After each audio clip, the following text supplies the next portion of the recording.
The night hung heavy over Harborview, New Cascadia, thick with salt and the metallic tang of exhaust. Down at Rust Pier, the foghorns moaned, a sound that rattled the steel skeletons of the dormant cranes.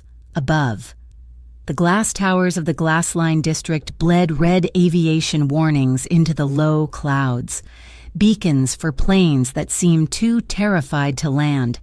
This was a city built on cold water and colder bargains, a place where shadows held more power than the watery daylight. Out of the unmarked granite facade of the North Star Authority building stepped Cade Vassallo. The hearing had been confidential, buried deep in the building's soundproof guts, a meeting between shadows and the quasi-federal agents who pretended to hunt them. To the city, he was two men, existing simultaneously.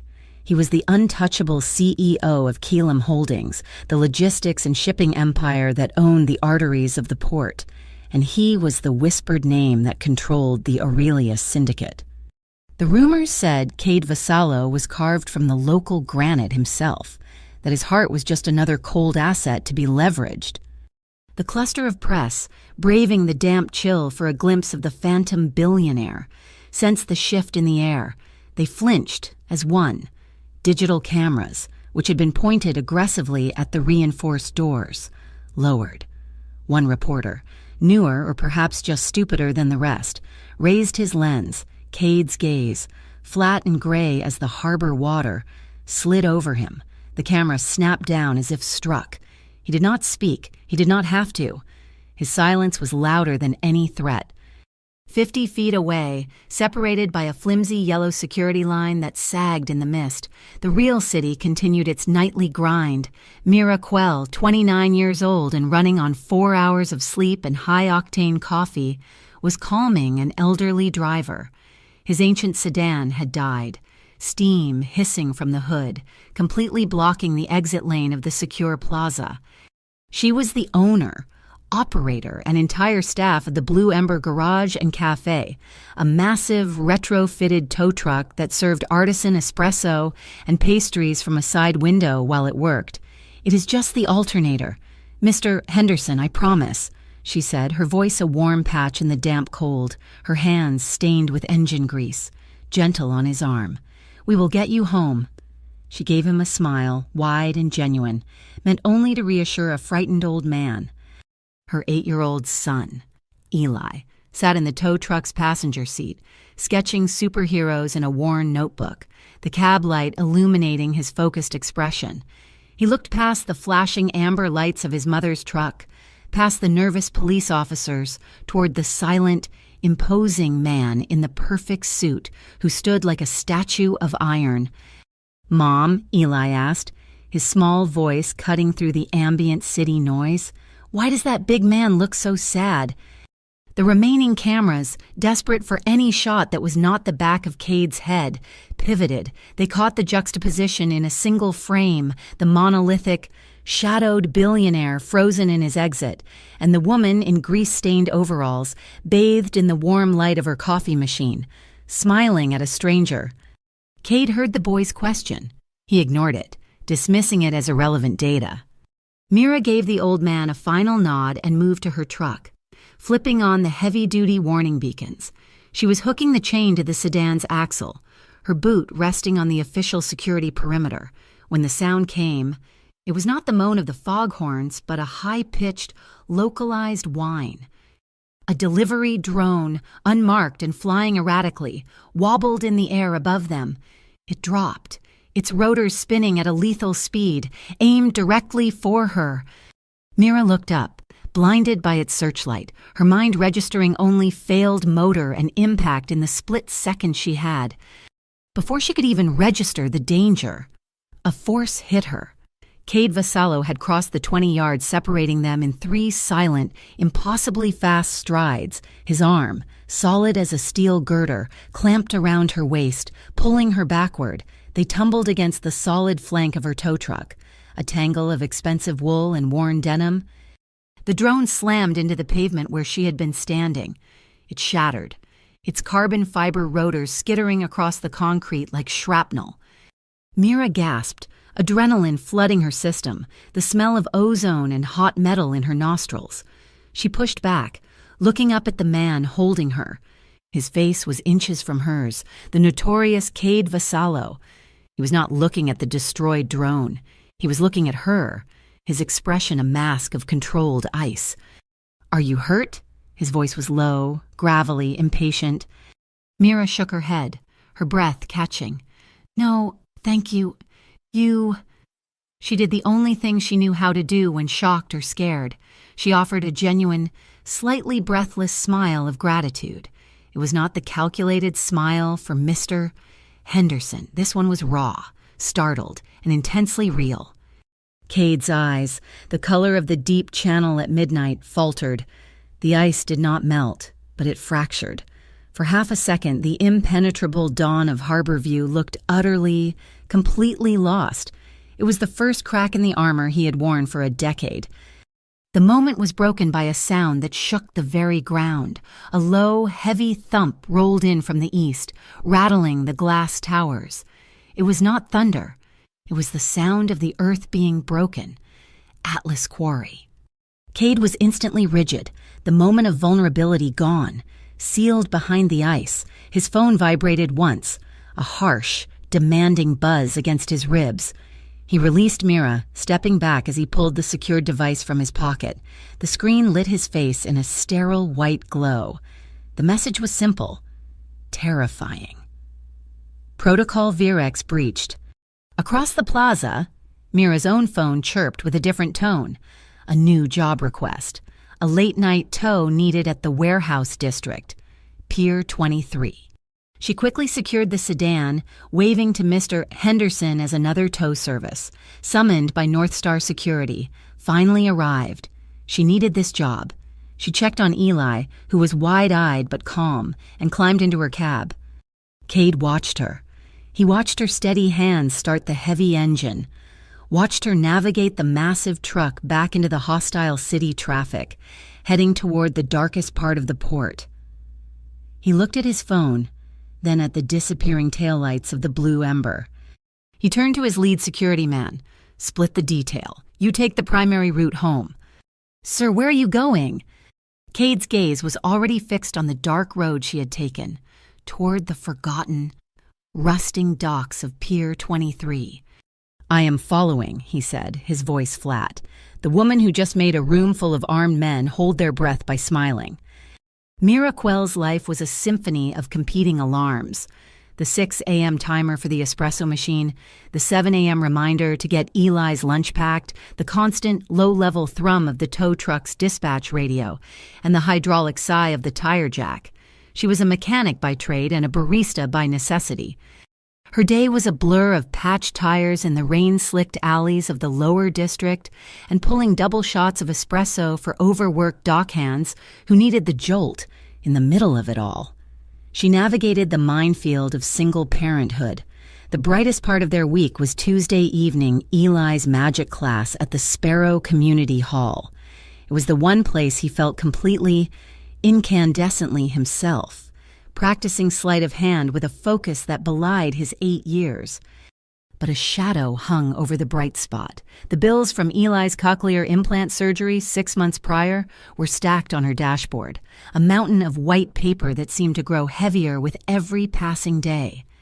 The surgery had been a miracle, opening his world to sound, but it had come at a cost that her combined garage and cafe income could barely touch. She knew the whispers.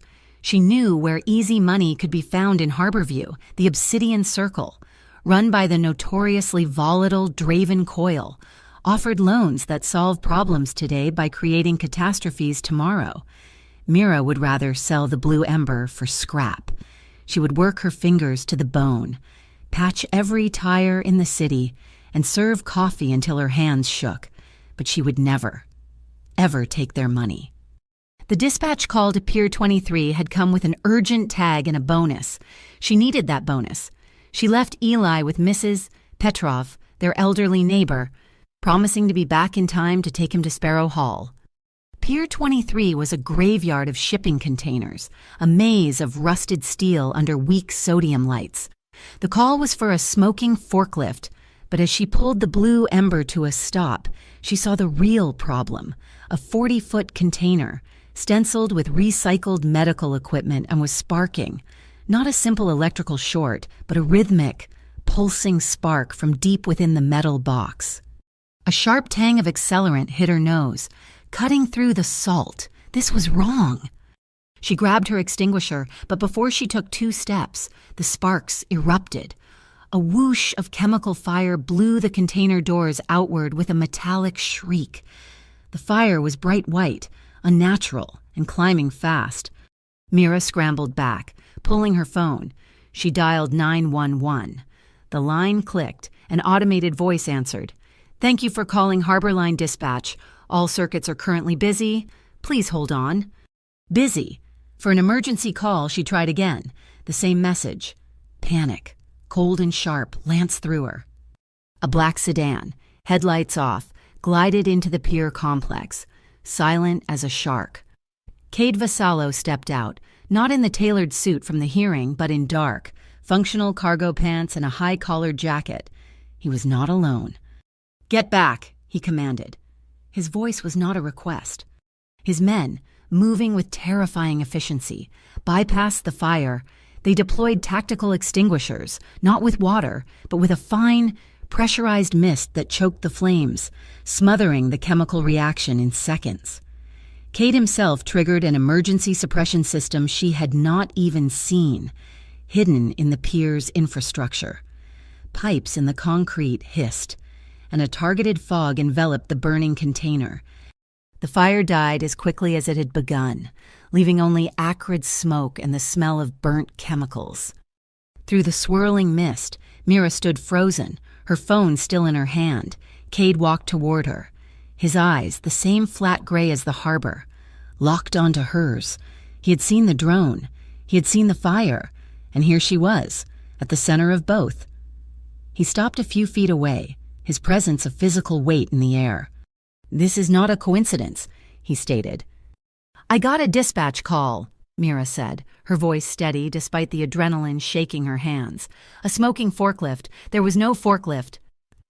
One of his men, Orion, emerged from the container's blackened interior, holding a small, melted device in a pair of tongs. "Boss, decoy transmitter. It was wired to an incendiary. It was pinging a restricted network." Cade's jaw tightened. "Virex." Orion nodded. "But the burn signature, the accelerant, it is a textbook obsidian circle. They are getting sloppy." "No," Cade said softly, his eyes still on Mira. "They are not sloppy. They are framing us. They knew someone would respond." He looked at the smoking wreck, then back to her. "They expected Harborline Dispatch. They did not expect you, and they did not expect me." He saw the grease on her cheek, the exhaustion in her eyes, and the stubborn set of her jaw. "You and your son are no longer safe," he said. "We were never safe. Mr. Vassallo, this is Harborview. Keelam Holdings is hiring a dedicated night shift maintenance lead for the entire transport fleet. The position pays double your current rate and includes full housing benefits within the Keelam secure perimeter." Mira stared at him. It was not a job offer. It was a summons, a way to put her in a gilded cage. "I am not for hire, Mr. Vassallo. I do not sell my freedom." A flicker of something annoyance, or perhaps even respect, passed through his eyes. "Freedom will not protect your son when they decide you have seen too much. They set a trap for me and caught you instead. They will not let that loose end remain." He turned to his car, retrieved a small, black fob, and pressed it into her hand. It was heavy, made of milled aluminum. "This is not a cage. It is a shield. It is a Keelam-grade alert. If you or your son are in danger, you press this button. My men will be there in under 90 seconds, anywhere in the city." Mira looked at the fob, then at him. This she could accept. It was armor, not chains. She closed her hand around it. As she drove away from the pier, the adrenaline began to fade, replaced by a bone-deep weariness. Her phone buzzed. It was an email, a blast sent to all parents from the Sparrow Community Hall. "Dear parents and guardians, we regret to inform you that, effective immediately, The Helix Municipal Standards Bureau has revoked Sparrow Hall's operating license due to unforeseen zoning conflicts. All classes are canceled indefinitely. Mira's blood ran cold. The class, Eli's class, it was the one thing he loved, the one thing that was just his, canceled indefinitely because of a zoning conflict in a building that had stood for 50 years. It made no sense. She gripped the steering wheel, her knuckles white. She looked in her mirror. 2 blocks back, a black sedan with no markings paced her, keeping other cars from getting too close, disappearing when she turned onto her street. Cade. He was opening a safe corridor home. She parked the blue Ember in its spot at the Bankside Apartments, the heavy weight of the Calum fob in her pocket. She looked at the email again. She looked at the spot in her mirror where the sedan had been. She was not just a mechanic anymore. She was a pawn on a board she had never asked to join. The Aurelius Spire was a shard of black glass piercing the Harborview sky, a fortress of logistics and power. Inside the penthouse command center, the only sound was the faint hum of servers and the click of Orion Vale's keyboard. The air was cold, recycled, and taut with tension. Cade Vassallo stood before a wall of holographic displays, flanked by his legal counsel, Svana Pike, and Orion, his systems architect. Pier 23 was not just an attack, it was an invitation, Orion said, his fingers flashing. A digital map of the port pulsed. This red icon is the container Mira Quell was dispatched to, the decoy. It was packed with chemical accelerant and a single Virex network transmitter, designed to burn hot and fast, and to frame Draven Coil. Svana Pike, sharp and pragmatic, crossed her arms, a frame job inside a frame job, and the real cargo. That is where they got clever. Orion said. He typed a command, and a second icon, blue, appeared. This shipment left the port 2 hours earlier, logged as recycled medical equipment, same as the decoy. It cleared customs on a Calum Holdings humanitarian fast-track charter, untouchable. Cade remained perfectly still, his eyes fixed on the blue icon's transit path. Show me its destination. Orion zoomed the map out, past the city limits, into the dense, unincorporated northern territories. The icon stopped, blinking over a blank spot on the map, an area the city grid officially ignored. It is registered as a defunct mining support depot, Orion said, but when I cross-reference thermal imaging from our Calum weather satellites, the image resolved. The blank spot was a compound, surrounded by high fences and heat signatures.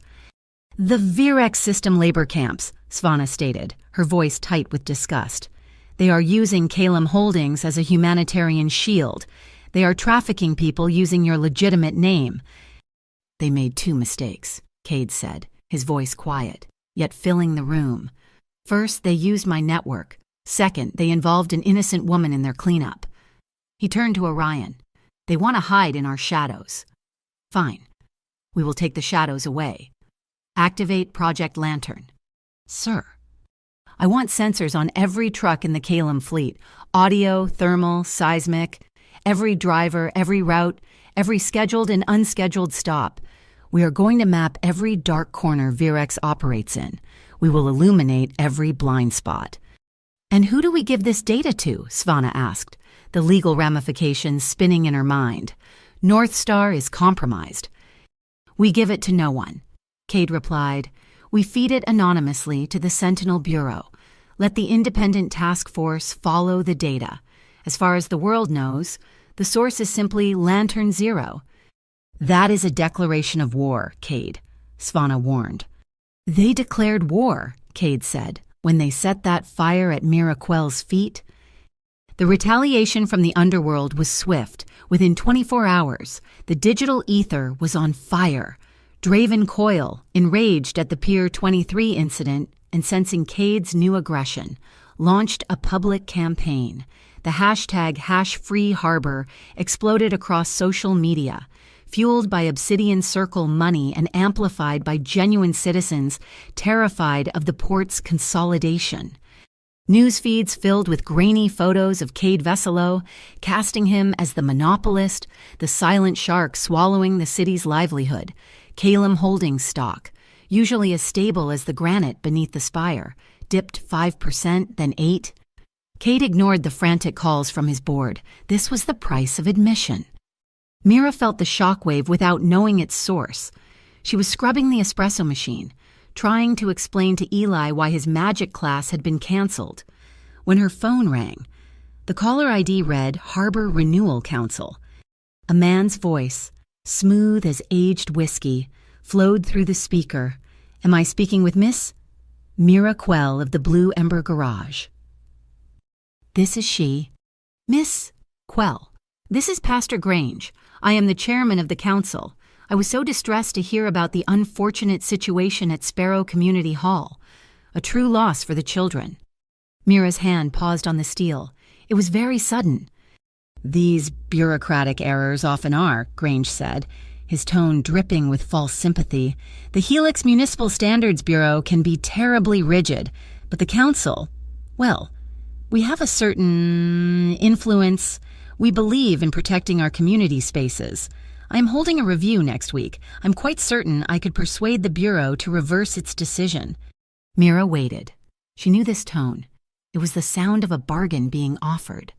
Of course, Grange continued, the Bureau is more inclined to help those who show they are aligned with the community's best interests.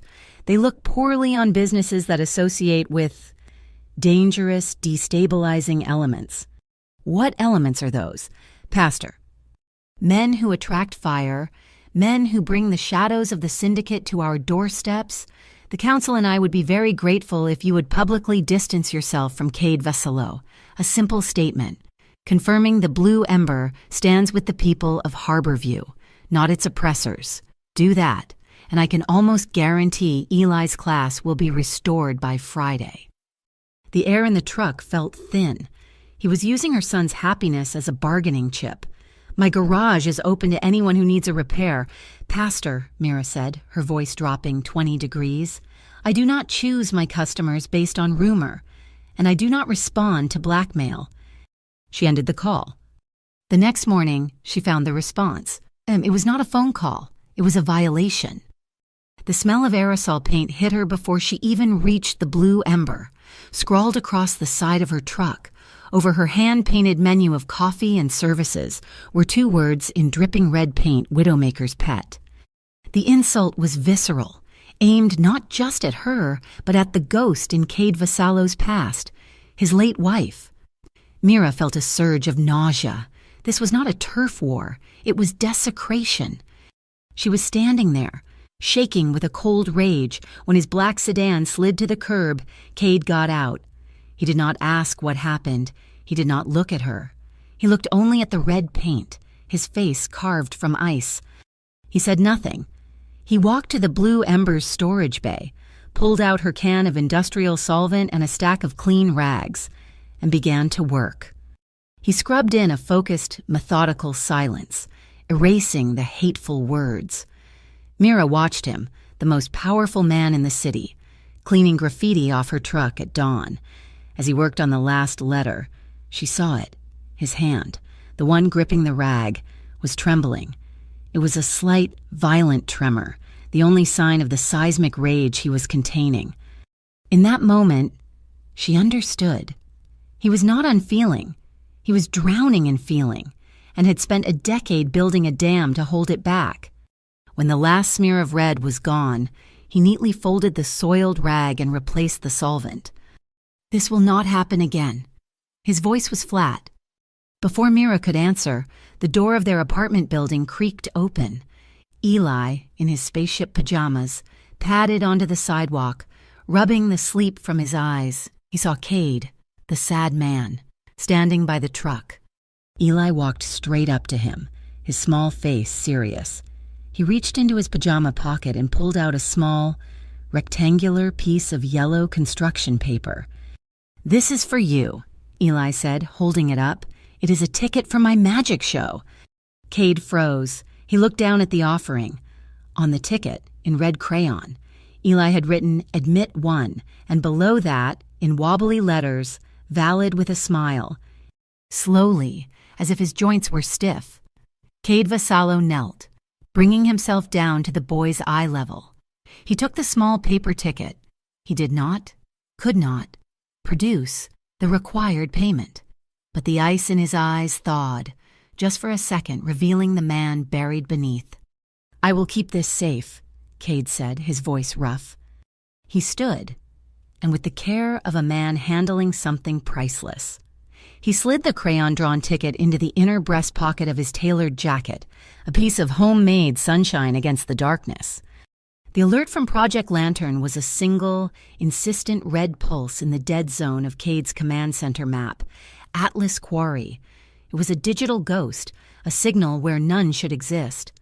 Simultaneously, Mira's dispatch radio crackled, bypassing the usual human dispatcher. It was an automated, high-priority request, one heavy-duty recovery. The client Keelam Holdings, the location a service road deep inside the Atlas Quarry complex. The listed issue, one transport truck, axle deep in mud. Systems failing, the pay was triple the standard rate, an offer she could not refuse. She kissed Eli goodnight, leaving him safely with Mrs. Petrov, his sketchbook, and a promise of waffles for breakfast. The heavy fob Cade had given her felt cold and dense in her pocket. The road to the quarry was a crumbling ribbon of asphalt, eaten by weeds and forgotten by the city. The blue ember's headlights cut through the fog, illuminating the rusted "Condemn No Trespassing" signs. As she navigated the truck around a collapsed barrier, her mirrors flared. Two black sedans, identical, materialized from the mist behind her. They had no front plates, and their windshields were tinted to an illegal, mirror-like black. They were not following. They were closing. Mira's stomach tightened. This was not a rescue job. This was the trap Cade had warned her about. One sedan accelerated, its engine screaming, and slammed into her rear steel bumper. The metallic shriek sent a violent jolt through the cab. The heavy tow truck fishtailed on the loose gravel. The second sedan pulled alongside, its driver invisible, trying to force her off the narrow road and into the quarry's deep, water-filled pit. Mira's hands did not tremble. They gripped the wheel, her knuckles white. They thought she was just a mechanic. They were wrong. She saw her escape the dark, square maw of an old ore transport tunnel, carved into the granite cliff face, barely wider than her truck. It was a gamble. She slammed her foot on the accelerator. The blue ember's powerful diesel engine roared in response. She aimed straight for the tunnel, the sedans matching her speed, boxing her in, ready to pin her against the rock. At the last possible second, just before her front bumper hit the stone, Mira yanked the heavy-duty handbrake, locking the massive rear wheels simultaneously. She spun the steering wheel hard left. It was a maneuver born of a different life, a life before tow trucks and espresso, a life spent as a stunt trainee in the deserts outside Los Angeles. The massive 12-ton truck executed a perfect 180-degree reverse spin. Its rear end slid, screaming into the tunnel entrance, the metal side scraping the stone with a deafening wail. The blue ember, now facing its attackers, came to a halt, a solid steel barricade blocking the entire tunnel. The two phantom cars, caught completely by surprise, had no time to stop. They smashed into each other, a chaotic wreck of steaming metal, shattered glass, and deployed airbags. Mira took one shaky breath, her heart hammering against her ribs, and killed the engine. A new sound split the air, not the whine of a failing engine, but the high-pitched thrum of advanced turbines. A sleek, matte-black mini helicopter, looking more like an urban assault vehicle than a corporate transport, descended from the sky. It landed on the flat top of the quarry ledge above her. Cade Vassallo emerged, Orion at his side. They had been tracking her. As they moved to the edge, another drone, this one larger and clearly weaponized, rose from the wreckage of the cars to meet them. Cade did not flinch. He raised a rifle-like device and fired. A net of conductive silver filaments shot out, enveloping the drone. It sparked violently, sputtered, and dropped from the sky, neutralized by the localized electromagnetic pulse. Cade rappelled down the sheer quarry wall, landing as silently as a shadow beside the steaming wreck. He moved past it, into the darkness of the tunnel where Mira was checking her truck for damage. "They were not chasing you," Cade said, his voice echoing in the stone darkness. "They were protecting this." He pointed his tactical flashlight deeper into the tunnel. There was the stuck Calum truck. It was not stuck in mud. Its side panel was wide open, revealing not medical supplies, but a humming bank of networked servers, cooled by streams of liquid nitrogen, the mobile heart of the Virex network's local operations. "They are rebooting the system." Orion's voice crackled over Cade's earpiece. "More Obsidian crews are inbound. Ground transport, estimated arrival, 3 minutes." Cade pulled a small, adhesive device from his jacket, a lantern beacon. "We need to plant this on the primary server. It will map their entire network before they can initiate the data wipe." He moved toward the truck. A shot echoed from the tunnel entrance. Bullets sparked off the granite wall. Dangerously close. Obsidian had arrived. On foot. "Cover me," Cade said to Mira. "With what?" Mira yelled, ducking behind the solid steel of the blue ember. Cade tossed her a heavy-duty road flare from her own supply kit. "Create a diversion. Now." Mira ripped the cap and struck the flare. It hissed to life, a blinding, intense magnesium-white light. "Hey!" she screamed, hurling it toward the entrance. The shooters shouted, instinctively raising their arms, their night vision ruined. In that flash of white, Cade lunged. He slapped the beacon onto the server rack's main junction. A small light on the device turned green. Data acquisition initiated. "Orion, we are compromised. We need an exit. Lock down Cranespan Bridge." Cade grabbed Mira's arm. "We are leaving, through the back." They burst from the tunnel's far end, scrambling into the blue ember's cab. Cade took the passenger seat, not bothering with the door. "Drive," he ordered. "East toward the water. Fast." Mira floored it. The truck's engine screamed in protest as it tore through the quarry's unpaved back roads, heading for the industrial waterfront. Cade put in a black earpiece, handing the other identical bud to her. "What is this?" she yelled over the engine's roar. "Trust. Put it in. Orion, you have the wheel. Give her directions." "Hard right at the junction in 3, 2, 1 now." Orion's voice was unnervingly calm in her ear, a stark contrast to the chaos. Mira spun the wheel, the heavy truck groaning onto the steel approach for the crane span, an aging drawbridge that crossed the deep industrial channel.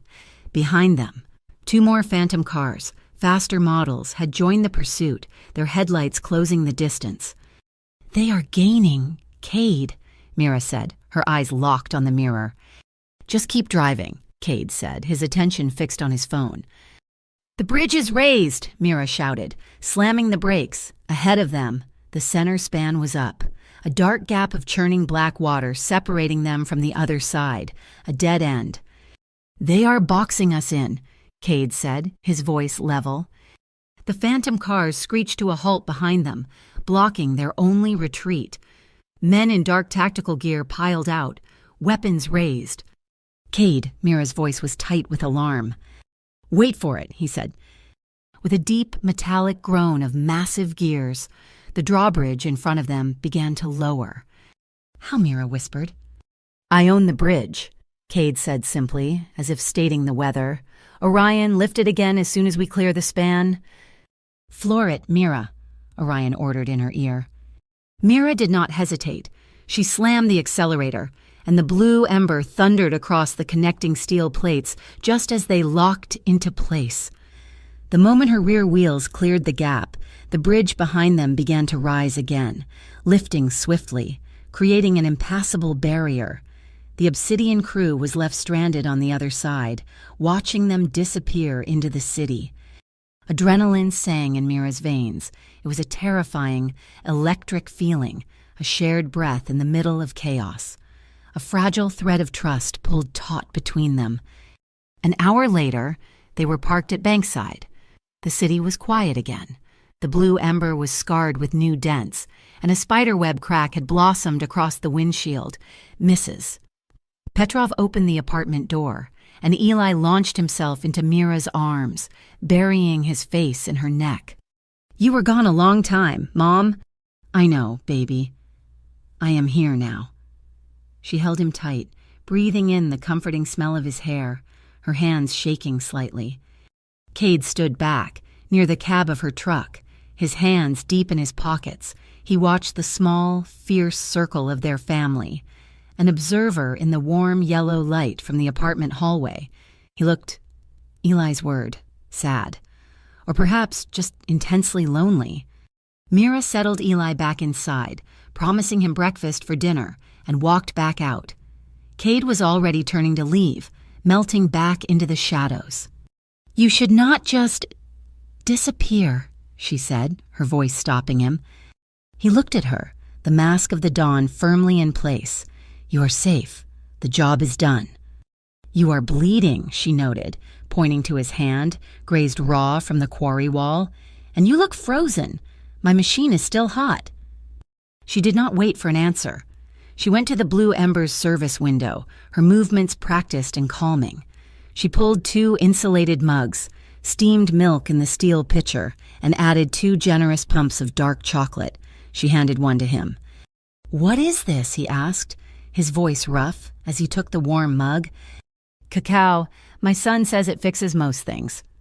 Cade looked at the steam rising from the mug, then at her. The adrenaline had faded, leaving them both raw and exposed. "The way you handled that truck," he said, his voice low, "the 180 spin, you were not always a mechanic." "And you were not always a logistics CEO," she countered, taking a sip. The hot chocolate was a shock of sweetness. "We all have a past, Mr. Vassallo." "Cade," he corrected her. "Cade," she repeated. She leaned against the scarred side of her truck, the silence suddenly comfortable. "That was insane. The bridge. You own the bridge." A sound escaped him. It was quiet, rusty, as if the mechanism was unused. It was a short, sharp laugh, gone almost as soon as it appeared. Mira felt her own tension break. A real, genuine laugh bubbled up in her chest, mixing with his. It was the first time they had truly smiled at each other, without danger or fear between them. The sound echoed in the quiet street, a strange, warm noise in the cold Harbor View night, smelling of pine-scented cleaning solvent and the first hint of salt rain. The truce forged over hot chocolate was brief. The real world returned the next morning in the form of a manila envelope, delivered by a humorless courier. It was not a bill. It was a summons. The North Star Authority cordially invited Mira Quell to their headquarters to clarify testimony regarding the incidents at Pier 23 and Atlas Quarry. The words aiding in the transport of illicit materials were buried in the 3rd paragraph. It was not an invitation. It was a threat. Pastor Grange and his allies were making their move. Cade did not send a bodyguard. He sent Svana Pike. They met in a sterile, soundproofed Kalem conference room high in the spire. Svana, a vision in sharp gray wool, slid a single sheet of paper across the polished obsidian table. "This is your statement," Svana said, her voice devoid of inflection. "You were hired for a standard recovery. You were caught in a developing situation. You were in fear for your life. You drove the truck at the direction of Mr. Vassallo, who was acting as a stabilizing presence. You saw nothing. You know nothing." Mira read the clean, precise, and utterly false statement. It was a lie of omission, designed to shield Cade and erase her. She pushed it back across the table. "I cannot say this." "Miss Quell, this is not a social engagement. This is language for a questioning chamber. Agent Halberd at North Star is not looking for the truth. He's looking for a lever. If you tell him what you actually saw, you will be charged as a co-conspirator.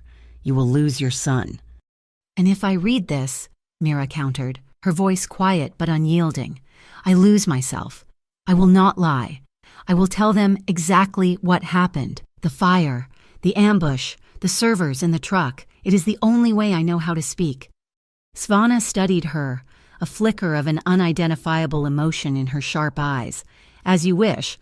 But understand this, you are walking into a room of men who do not care about your integrity. They will twist it." The interrogation room was beige and smelled of stale air. Agent Jace Halberd, the man in charge, offered a politician's smile. "Mira? May I call you Mira? We are just trying to understand what a civilian mechanic was doing at the center of 2 major syndicate incidents." Mira took a breath and told the truth. She told him about the dispatch call that felt wrong. She told him about the 911 call that went to a busy signal. She described the fire at Pier 23, how it burned white and fast. She described the ambush at Atlas Quarry, the phantom cars, the high-tech drone, and the servers hidden in the Calum truck. Halbert's smile never wavered, but his eyes grew cold. "That is a fascinating story, Mira, a bit cinematic. You are describing a war zone, yet you drove away without a scratch. You expect me to believe Cade Vassallo, the most dangerous man in this city, just happened to be there twice to play hero. I am not asking you to believe anything," Mira said steadily. "I am telling you what I saw." Halberd leaned back, tapping his pen on his notepad. He scoffed. "His presence is a liability. He has compromised a multi-agency investigation. We had high hopes for Project Lantern, and he just walks in and sets the whole thing on fire by playing bodyguard." The air in the room seemed to vanish. Mira froze. Project Lantern. The name Cade had spoken in the spire, the name Orion had used, the name she had never mentioned to anyone. Halberd realized his mistake. His smile vanished, replaced by a flat, cold stare, but it was too late. Mira understood the chill she felt. Halberd was not investigating the fire. He was angry that Cade had shown up to his own party. "Project Lantern," Mira repeated, her voice soft. "That is his. Is not it you knew about the servers?" She stood up, her chair scraping on the tile. "I'm not a suspect. I am just a piece of his operation you did not know about. This interview is over." She found Cade later that night. He was not in the spire. He was standing in the shadows across from the Bankside apartments, a silent sentinel watching her building. He was waiting for her. "You used me," she said, storming across the street. There was no fear in her voice now, only a cold, vibrating rage. "You knew they would come for me. The dispatch to the pier, the call to the quarry. You put me and my son in the middle of your war." "I put a shield around you," he countered, his voice rough. "The alert fob, the safe corridor. I never let them get close." "That is not the same. You use me as bait, as a trigger. What is Lantern Zero?" Cade went completely still. He studied her face in the dim streetlight. Halberd slipped. It was a statement. "Why?" Mira demanded, her fists clenched. "Why all of this, the sensors, the data, risking your entire company? This is not just business. It is about that graffiti. Is not it Widowmaker's pet?" The dam of control he maintained at all times did not just crack, it shattered. He turned on her, and the ice in his eyes was gone, replaced by a pain so deep it was almost black. "Her name was Elena," he said, his voice raw, stripped of all its command. "She was not just my wife. She was the light. She did not die in a boat accident. She was taken 3 years ago." Mira's anger vanished, replaced by a sudden, cold dread. "Virax," Cade continued, his voice barely a whisper. "They use the Obsidian Circle's shipping routes. A blind spot in the harbor manifests. She was on a Calum transport, one I was not watching closely enough. They took the entire ship. By the time I found it, it was abandoned off the coast. She was gone, lost at sea during the transfer." He looked at his own hands as if they were foreign objects. "So yes, this is about her. I put infiltrators in North Star, like Halberd, who has obviously been turned. I funded the Sentinel Bureau from the shadows, Project Lantern. Lantern is my promise. I am going to burn Virax and Obsidian to the ground, not for revenge, To stop them from taking any more families, I am going to expose every shadow they hide in." Mira stared at him, the sound of the city fading away. He was not a cold-blooded Don. He was a survivor, driven by a loss she could not imagine. He was breaking every rule, risking his empire, to keep another family from feeling what he felt. "You are trying to save everyone," she whispered. "I'm trying to save one," he said, his gaze fixed on her. The moment was broken by a text alert on Mira's phone. It was from the Sparrow Hall parent group. Pastor Grange, enraged by Mira's defiance and North Star's failure to secure her, had doubled down. He had opened a new campaign to moralize the harbor. He was filing a second permanent injunction against Sparrow Hall, this time citing its proximity to syndicate activity and demanding it be seized by the city. Eli's stage was not just closed, it was about to be taken away for good.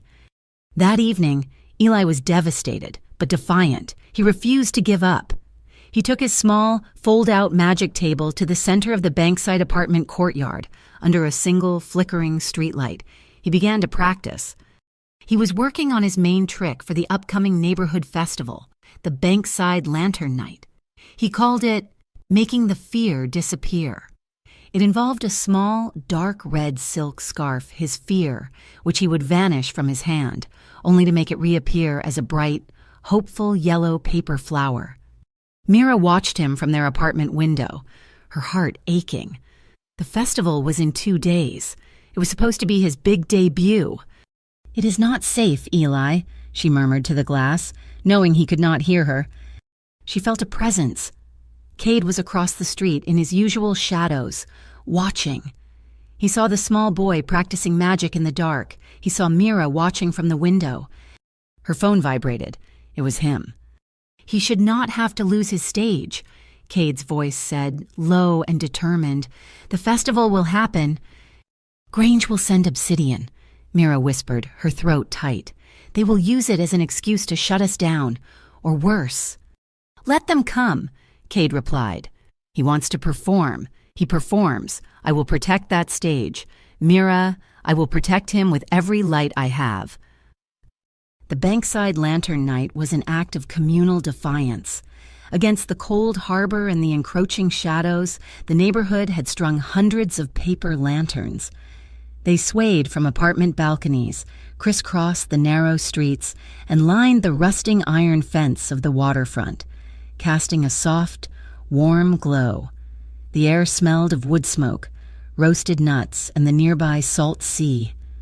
At the center of the courtyard, on a small plywood stage, Eli Quell meticulously arranged his props on a velvet-covered box. He was nervous. Mira could see, but his excitement was a brighter light than any lantern.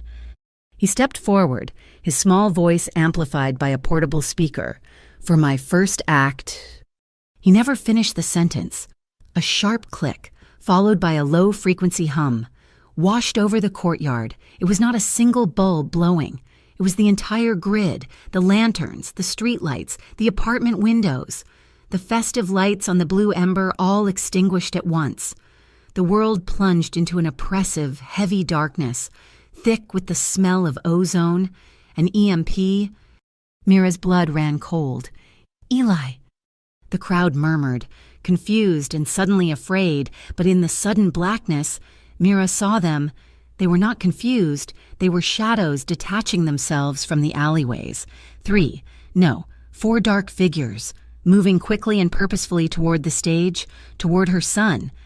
They were not here to watch the show. They were here to take the magician, to leverage Mira's silence. Mira reacted instinctively. She was not a fighter, but she was a mother. She grabbed a heavy metal tray of cooling pastries from the blue embers counter. "Fire, fire in the cafe," she screamed, hurling the tray into the side of her own truck. The crash of metal was deafening in the sudden silence. It was a diversion, a desperate attempt to pull their attention, even for a split second. The shadows paused, momentarily distracted by the new, sudden threat. It was all the time Cade needed. He was not in the crowd. He was already in motion. "Orion, now!" Cade's voice cut through the dark. Not a shout, but a command that carried. A deep rumble answered him. The engine of a massive Kalem Holdings transport truck, parked silently on the adjacent street, roared to life. This was no ordinary truck. It was a mobile power station, part of the Project Lantern fleet. High-intensity LED work lights, the kind used to illuminate entire container yards, flared to life. Mounted on the truck's roof, Orion, working from the cab, channeled the truck's massive battery array into the independent grid Cade's team had secretly run under the pavement that afternoon. The courtyard was flooded with harsh, brilliant white light, brighter than the lanterns had ever been. The crowd gasped, shielding their eyes. The shadows, caught in the sudden, surgical glare, flinched like creatures of the dark. On stage, Eli was bathed in the spotlight. He had not moved. He was staring at the dark figures, now frozen and exposed. Cade and two of his men, appearing from the darkness, formed a solid wall between the stage and the intruders. The Obsidian crew, realizing they were outmatched, outnumbered and exposed, melted back into the alleys. Their mission failed. Mira rushed toward the stage, her heart hammering against her ribs.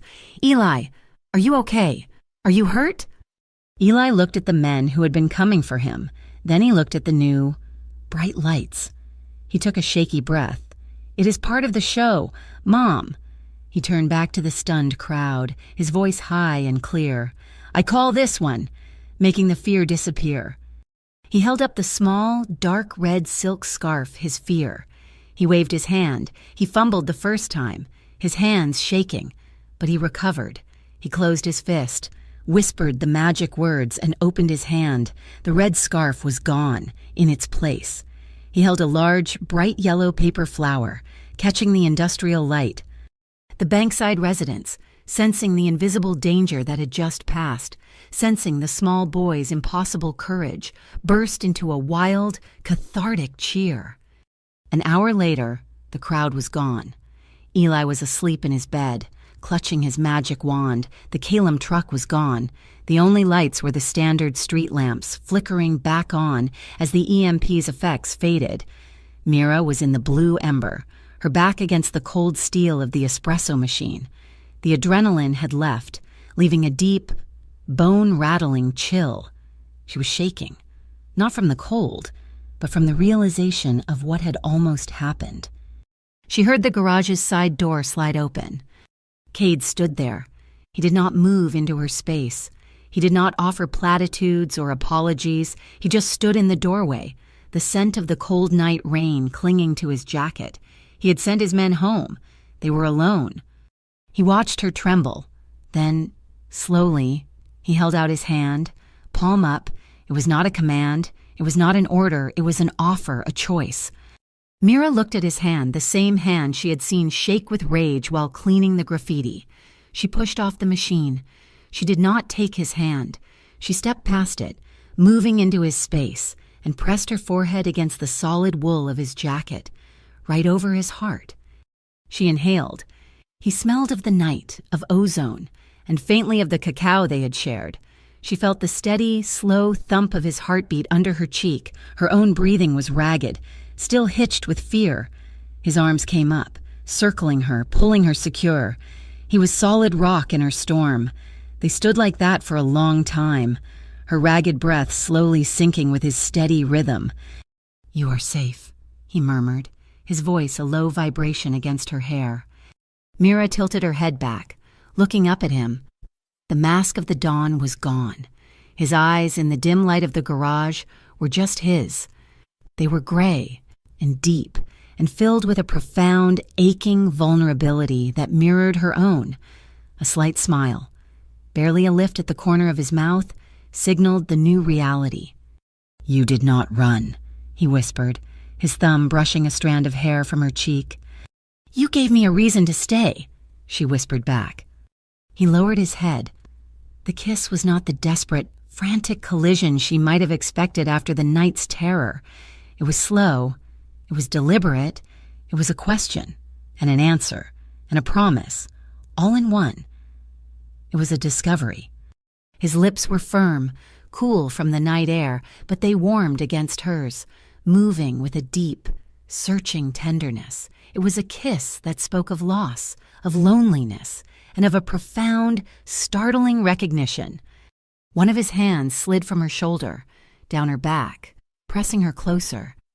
It was not an act of possession, but of grounding. He held her as if she were the only solid thing in the world.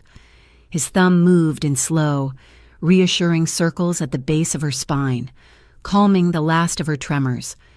Mira's hands fisted in his jacket, pulling him closer still, wanting to erase the last inch of space between them. She pressed herself against his chest until she could feel his heart beat, not just with her ear, but with her whole body. The garage, with its smell of machine oil and the new rain, faded away. There was only the warmth, the connection, the surprising safety she felt in the arms of the most dangerous man in Harborview. A small, insistent tapping came from the apartment door connecting to the garage. "Mom, did you lock the door?" They broke apart, but not far. They were breathless, their foreheads resting against each other. A small, shared laugh, startled and slightly embarrassed, escaped them both. It was warm and real. "1 second, baby," Mira called out, her voice stronger than it had been all night. Cade looked at her, his eyes clear. The vow, when he spoke it, was absolute. "I will not leave you alone again. Mira, not in this." Mira nodded, her hand still resting on his chest, over his heart. She felt the truth of his words. "I know," she said, "but we do this the right way. No more using me as bait, no more shadows. We bring it all into the light." The EMP device from the lantern night did not just leave ozone in its wake, it left a digital signature in the command center of the Aurelius Spire. Orion Vale had spent 36 hours chasing that signature through the city's complex power grid. "They were clever," Orion announced, his voice echoing in the quiet room. Cade and Svana stood behind him, watching the holographic map. The device was powered by a rolling bypass, drawing energy from 3 different municipal substations, impossible to trace. "But," Svana Pike prompted, she knew his methods.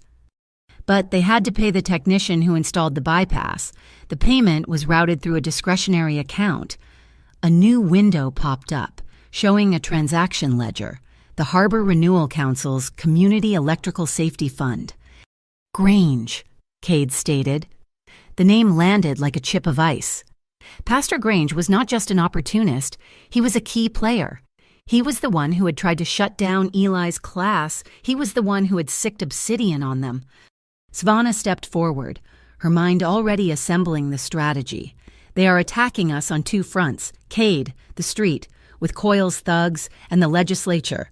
With Grange's committees, our response must be twofold." "Covert and overt," Cade agreed. "Exactly. Orion," Svana commanded. "You will package every piece of data we have, the financial link from Grange to the EMP, the server data from Atlas Quarry, the decoy transmitter from Pier 23, and the last 3 months of Project Lantern's findings on Virex. You will encrypt it and deliver it anonymously to the Sentinel Bureau. We need the independent investigators to hold the uncorrupted truth before Northstar tries to bury this." "Done," Orion said. "That is the covert part," Svana continued, turning to Cade. "Now, the overt. We take Project Lantern public, but we give it a new name. We call it the Lantern Oath." Cade watched her, intrigued. "A publicity stunt." "A strategic illumination," Svana corrected. "Draven Coyle and Grange are using the Hash Free Harbor campaign to paint you as a shadow, a monopolist swallowing the city. We will combat that lie with radical transparency. Kelum Holdings will publicly pledge the Lantern Oath. We will announce that, effective immediately. Our entire logistics fleet is streaming its positional and manifest data to a public-facing server, 24 hours a day. We will show the citizens of Harborview exactly where our trucks are and prove we have nothing to hide. We will invite the city to watch us." Cade allowed himself a rare, cold smile. "We will light up the entire board. If Obsidian or Virex try to use our routes for their trafficking, the whole city will see them try. The announcement of the Lantern Oath hit the city network like a shockwave. It dominated the local news. A bold, confident move that stunned Calem's competitors and infuriated its enemies. It also triggered a panic. Agent Jace Halberd at the North Star Authority, feeling his leverage over Mira slipping, made a desperate call. "Miss Quell, you need to come in. Immediately." Halberd's voice was stripped of its false friendliness. "This oath is a public relations trick, and it does not change the facts. We have new satellite evidence placing your truck at Atlas Quarry before the ambush. We know Vassallo forced you to act as an accomplice. This is your last chance. Full immunity for you and your son. You testify against him." Mira was quiet for a moment, the memory of Grange's oily voice fresh in her mind. "It is funny you should mention my son. Agent Halberd, I have a recording I think you will find interesting." "What recording?" Halberd snapped. "It is Pastor Grange, the head of your beloved Harbor Renewal Council, offering to miraculously save Eli's magic class if I agreed to publicly denounce Cade. He tried to blackmail a single mother using her child's happiness. Since your agencies work so closely together, I thought you should hear it.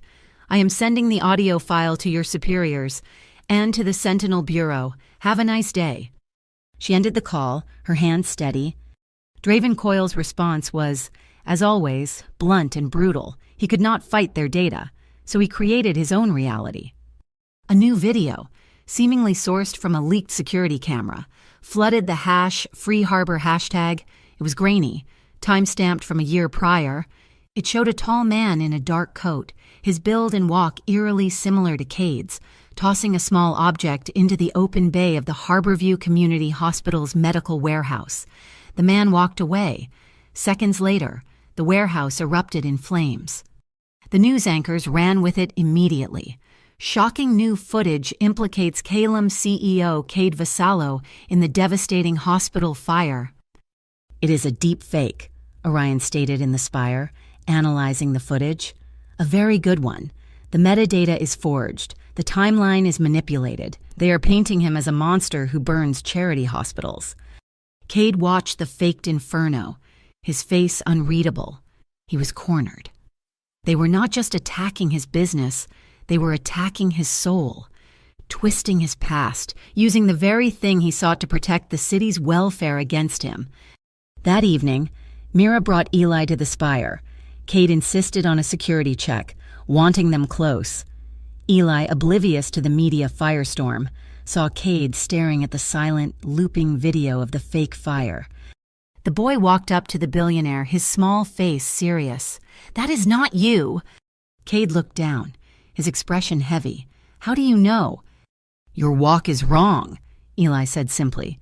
"You walk like you are listening to everything. That man just looks angry." Eli reached into his pocket. He had taken the yellow crayon-drawn Admit 1 ticket Cade had saved. With meticulous care, Eli had cut and folded it, transforming the simple rectangle into an intricate, tiny paper lantern. He pressed it into Cade's large hand. "It is an escape hatch," Eli explained. "For my magic tricks, you always need a way out, just in case, so you do not get trapped." Cade stared at the tiny, fragile paper lantern. "Don't forget the exit." He looked from the boy to Mira, whose eyes were filled with a fierce, unwavering trust. He closed his hand around the paper lantern. He had made his decision. "Svana," he called, his voice clear and resolved. "The North Star Authority hearing, the one about the port, it is public, is it not?" "Yes," she said, confused. "But we are not attending. We are filing a motion to dismiss." "No," Cade interrupted.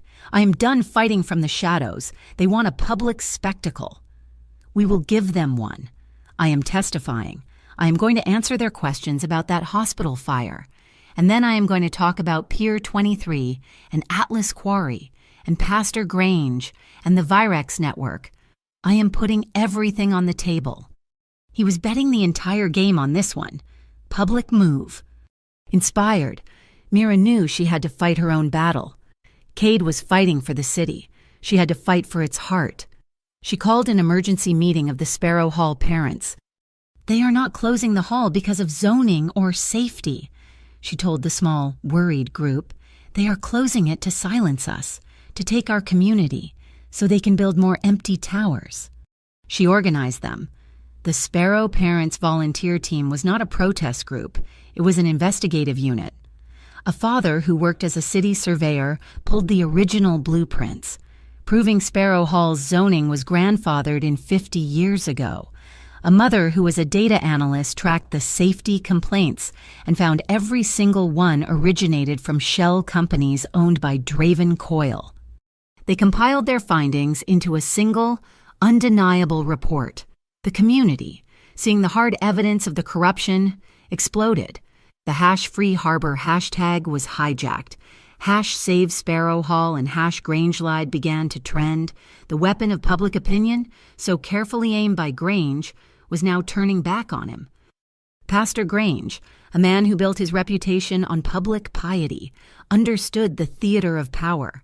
The Sunlight Masquerade Gala was his masterpiece, a $300 a plate fundraiser to reclaim the soul of Harborview. The irony was so thick it was suffocating. The city's elite, their faces hidden behind elaborate gold and white masks, gathered in the Grand Athenaeum, sipping champagne and bidding on art, all to fund the very man who was choking the life from the city's heart. Grange was raising money to fight the shadows while dealing with them under the table. He had one weakness, a paranoia that Orion Vale had discovered Grange did not trust digital records. He kept a physical ledger, a detailed, analog account of his true dealings, locked in his private office on the 3rd floor. Two figures moved through the waltzing crowd, indistinguishable from the other masked guests. Cade was imposing in a perfectly tailored black tuxedo, his mask a simple, severe piece of unadorned obsidian. Beside him, Mira was a revelation. Svanna Pike had provided a dress of deep, sapphire blue velvet that clung to her strong frame. Her hair swept up, her mask was silver, shaped like overlapping wings. To any observer, they were just another power couple. As they reached the edge of the polished dance floor, the orchestra shifted, the music slowed, then reignited into the dramatic, precise rhythm of a tango. It was the only way across the floor without drawing attention. Cade turned to her, his gloved hand extended. "May I?" Mira placed her hand in his. "You lead." He guided her onto the floor, and in one fluid motion, they were part of the music. They did not just dance, they communicated. Where Cade expected hesitation, he found perfect intuitive partnership. Mira, her body conditioned by years of demanding physical work and the muscle memory of her stunt training, mirrored his every move. They spun, they dipped, they moved as a single entity, their steps sharp and confident. "The office is 1 floor above us," Cade murmured, his lips brushing her ear, his breath warm. "Orion is initiating the camera loop in 20 seconds. The lock on his door is a standard commercial model," Mira whispered back, her body arched against his, their gaze locked. "The one on the safe is a 7-pin tumbler. My clutch has the pics." They were close, their chemistry a controlled, silent fire. It was not the soft warmth of the night they shared cacao. It was the focused, white-hot heat of a welder's torch. They were a team. They were a weapon. They finished the dance near the grand staircase, breaking apart with a formal nod as the music swelled and vanished into the shadows of the mezzanine. The office door was easy. Orion had the electronic keypad disabled. The heavy steel door to the inner records room was Mira's territory. She pulled 2 thin, steel tools from her elegant clutch. They looked like minimalist sculptures, but they were a tension wrench and a hook pick from her own toolbox. Cade stood guard, watching the hallway. Mira worked, her touch sensitive, translating the faint clicks of the mechanism through the steel. In under 30 seconds, the lock clicked open. The room was dark. Cade closed the door as Mira found the light, and there it was. Not a server, but an antique. Fireproof safe. "He really is analog," Mira breathed. Cade turned to the safe. "That one is mine." He spun the dial. his movements precise, his ear close to the metal, listening to the tumblers fall in a sequence Orion had recovered from a vendor's manifest. The heavy door swung open.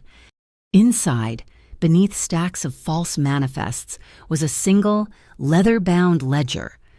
Cade placed it on the desk. He adjusted his tie pin. A simple platinum bar, a tiny pinprick lens gleamed. He opened the book. It was all there.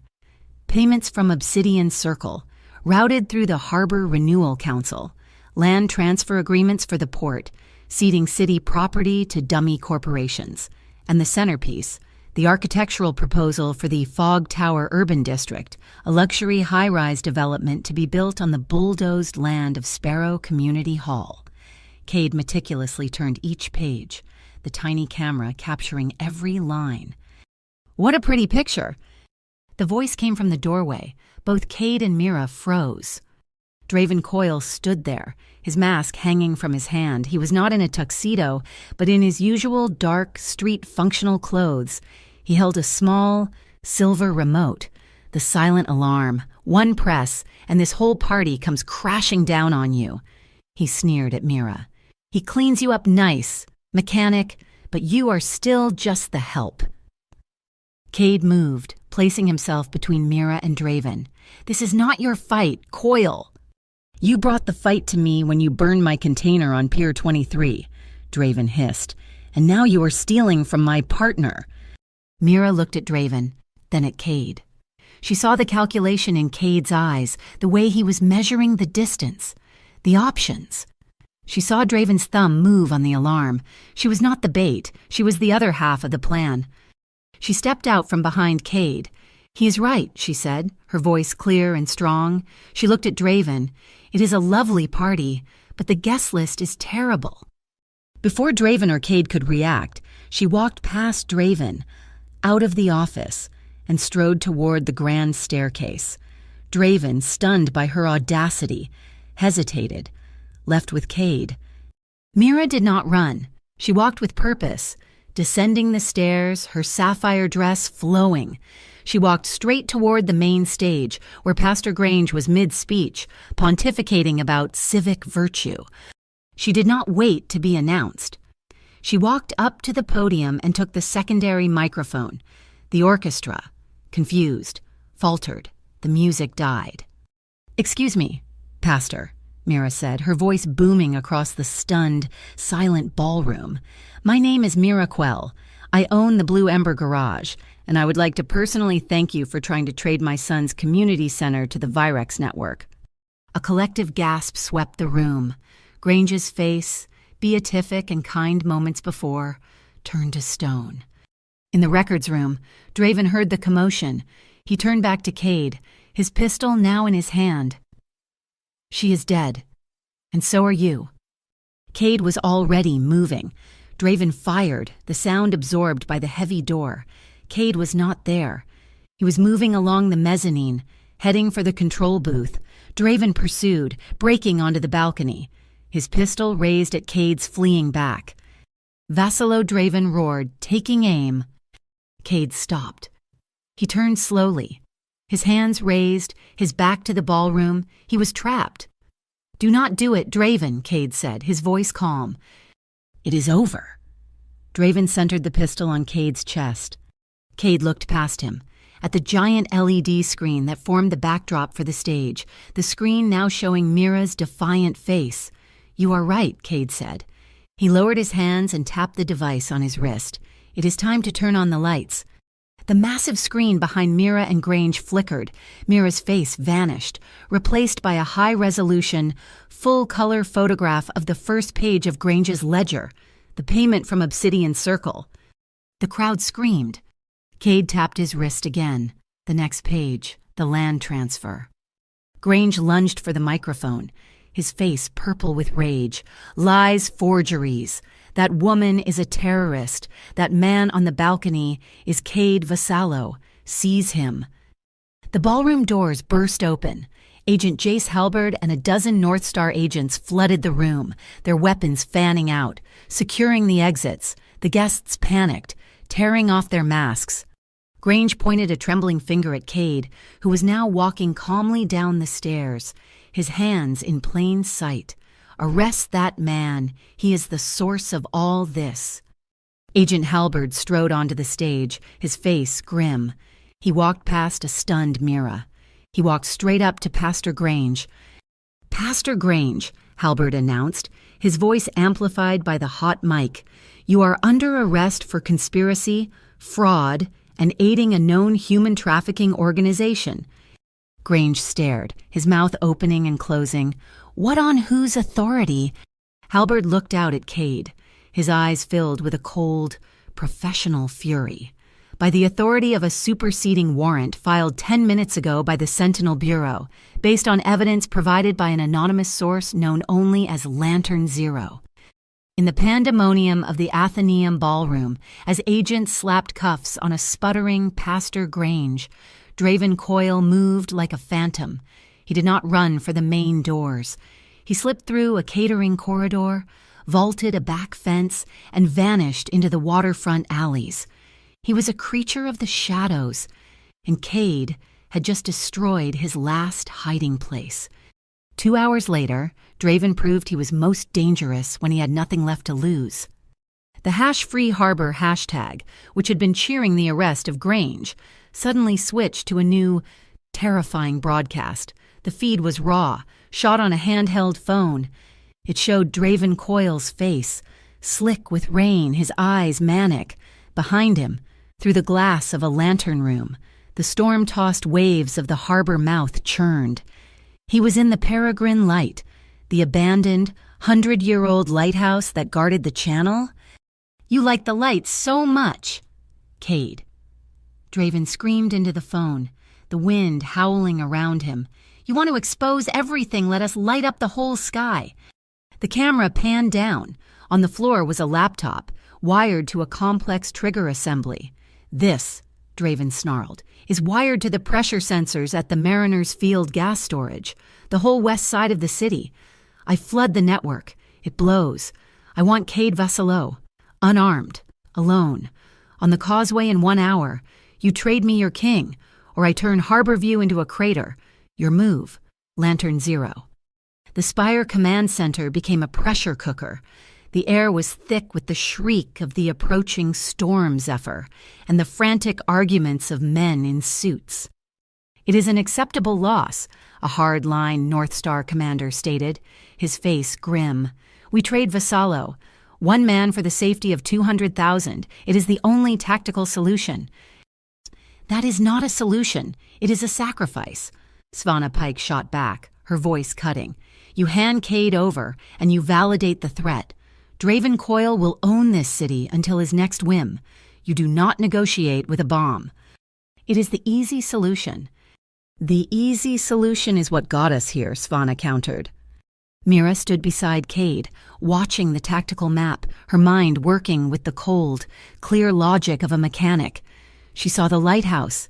She saw the fuel depot. She saw the digital static the storm was causing. "He is bluffing," she said. The room went silent. "He's not a martyr," Mira continued, her voice steady. "He's broadcasting. He still thinks he can win. He needs that #Free Harbor feed, that terminal he is using. It is his strength, and it is his single point of failure. If we take down the broadcast, we take down the detonator switch." "He will be watching the causeway," Cade said, following her logic. "He will expect a ground assault." "Exactly," Mira said. She turned to Cade. "He is expecting you. He will not be expecting me." She looked at Orion, who was already mapping the lighthouse's ancient architecture. "This requires a 2-pronged attack. Cade, you handle the fire. That detonator. It must be signal-based." Orion nodded, his fingers flying. "It is. He's piggybacking on the old tidal sensor network. He will flood it with a data rain, a series of pings that overload the sensors and trip the failsafe, triggering the explosion. It is an old Virex protocol." "Then you stop the rain," Mira said to Cade, her gaze locked on his. "You take a fast boat. You use the Lantern Network's counter-frequencies. You get to the depot and you intercept that signal. You stop the trigger while we stop the hand on it." "While we do," Cade asked, his voice dangerously low. "While Orion and I climb," Mira stated, leaving no room for argument. "We go in the dark. We scale the lighthouse from the water. We are not soldiers. We are infiltrators. He will be watching the front door for you. He will never see us coming." The wind howled, rattling the glass of the spire. It was no longer a plan. It was a desperate gamble in the teeth of a hurricane. As if sensing the tension, Mira's tablet chimed, a secure video message from Mrs. Petrov, Eli in his pajamas, appeared on the screen, his face serious. "Mom," he said, holding up his small magic wand, "I was practicing the great distraction trick. It is for the bad guys. See?" He pointed the wand dramatically to his left, his small voice earnest. "You make them look here, but you are too smart for them, Mom. Because the real magic—" He grinned, opening his other hand to reveal the red silk scarf he had supposedly vanished.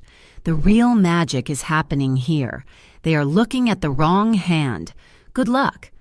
Mira's eyes met Cade's. A coded message from an 8-year-old. "Draven is looking for Cade. He's looking at the wrong hand. He will not see me." The decision was sealed. The Calum stormboat, a sleek, black interceptor, idled in the churning water, its engines a low growl against the storm. Mira zipped into a dark, waterproof tactical suit, finished checking her harness. Cade stopped her at the gangplank, the wind tearing at them, whipping her hair across her face. He pulled her into the shelter of the bulkhead, shielding her from the driving rain. The noise was deafening wind, waves, and the nearby thrum of Orion's stealth insertion craft. "This is not a risk I want you taking," Cade yelled over the roar. "This is not a risk I am asking permission for," she shouted back, her eyes meeting his, fierce and unafraid.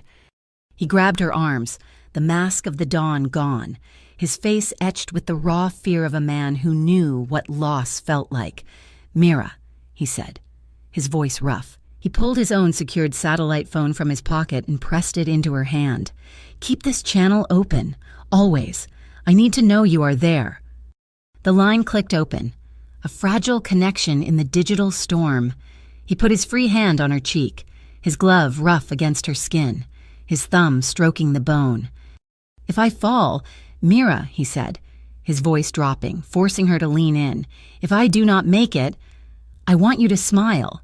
Smile like you did that first night at the hearing, the real one. It will help me remember the way home." Mira's heart felt like it stopped. She saw the man, not the legend, the man who was terrified of the dark.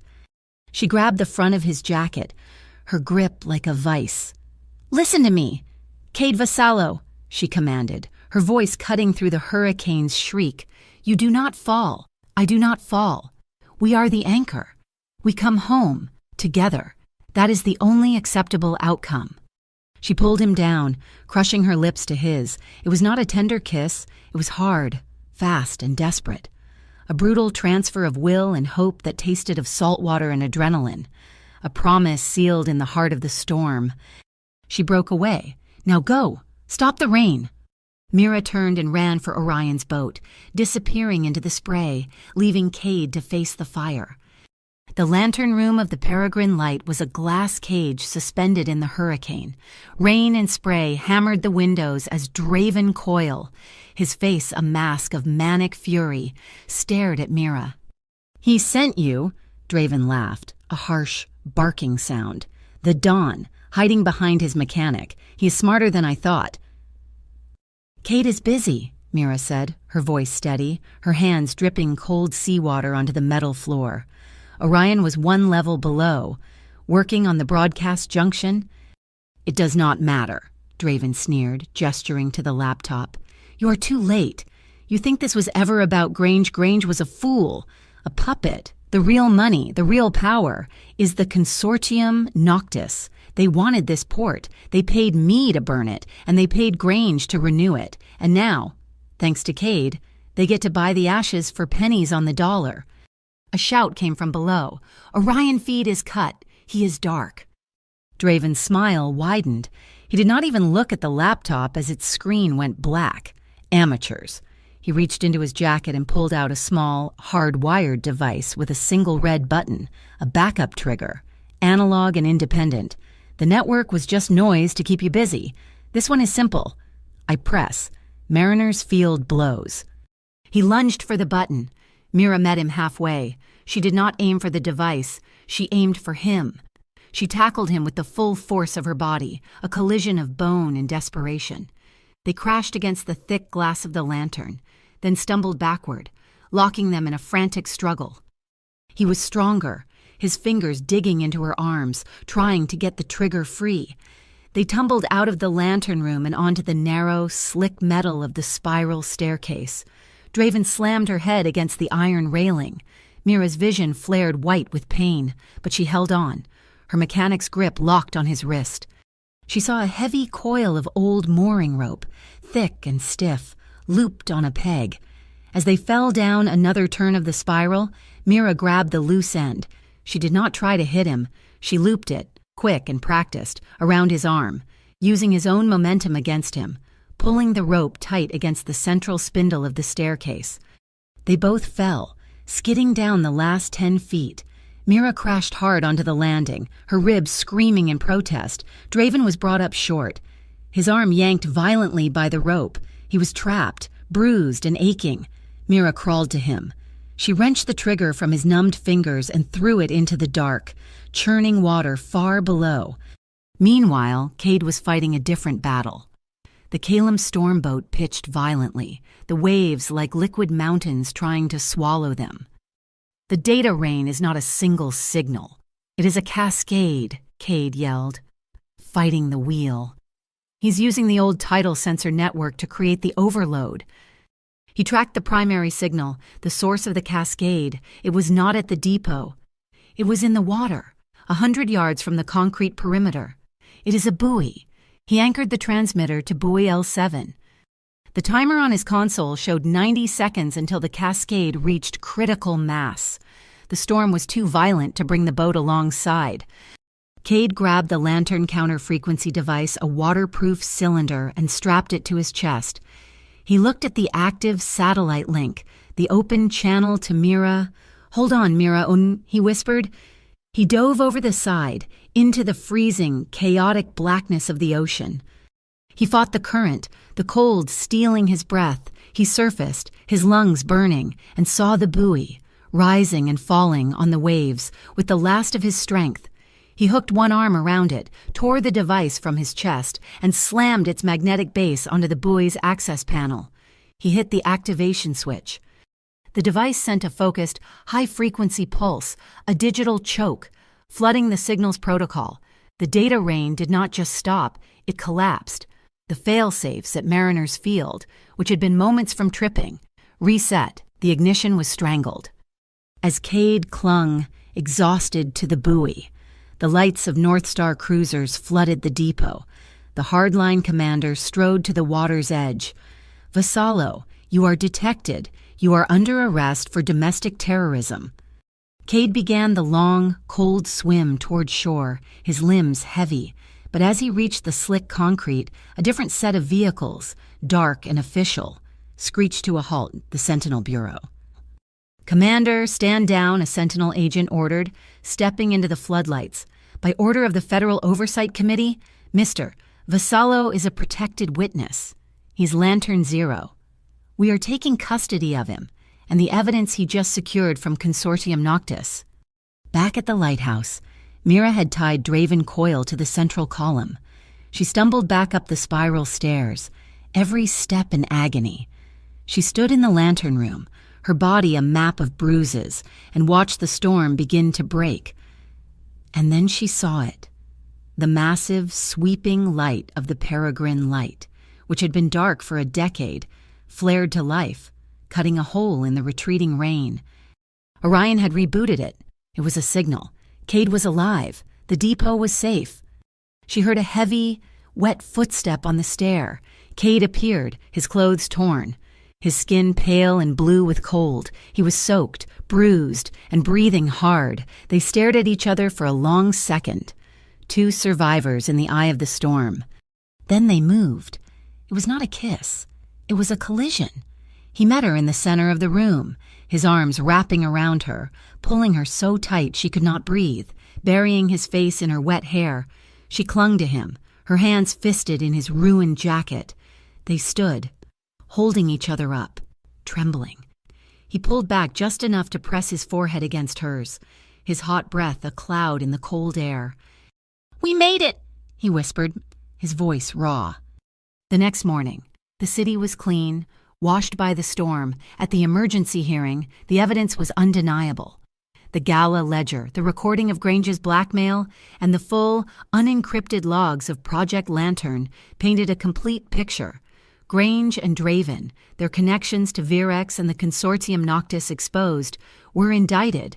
The Harbor Renewal Council was dissolved. Sparrow Community Hall, the center of the fight, had its license permanently and publicly restored. That afternoon, Cade Veselo held a press conference. He announced the dissolution of the Aurelius Syndicate's shadow operations. Kylum Holdings, he stated, was being reformed. It would be renamed the Lantern Humanity Logistics Fund, a non-profit entity governed by a community board, dedicated to providing safe and transparent transport. He publicly agreed to 5 years of full civilian oversight from the Sentinel Bureau. Weeks later, the Blue Ember Garage and Cafe was gone. In its place stood the Blue Ember Station.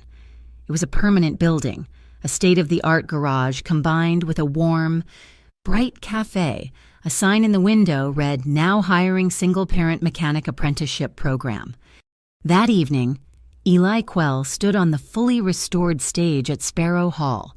It was the neighborhood's make-up lantern night. He was performing his new signature trick, flying over the lighthouse.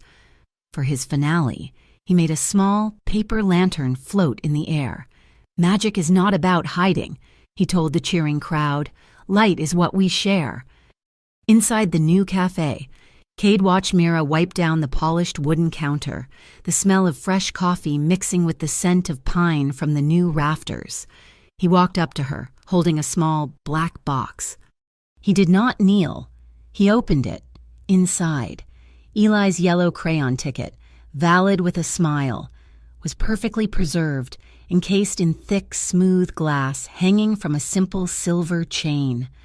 Cade took it out and fastened it around her neck. "This is my vow," he said, his voice soft. Mira's hand went to the charm, feeling its warmth. Cade held out his hand. She took it, and there, in the middle of their new beginning, they began to slow dance. Outside, the great beam of the peregrine light swept across Harborview, a steady, constant circle, a new navigation system for a city, and two hearts finding their way home. Thank you so much for listening to this story. We would love to know where in the world you are tuning in from.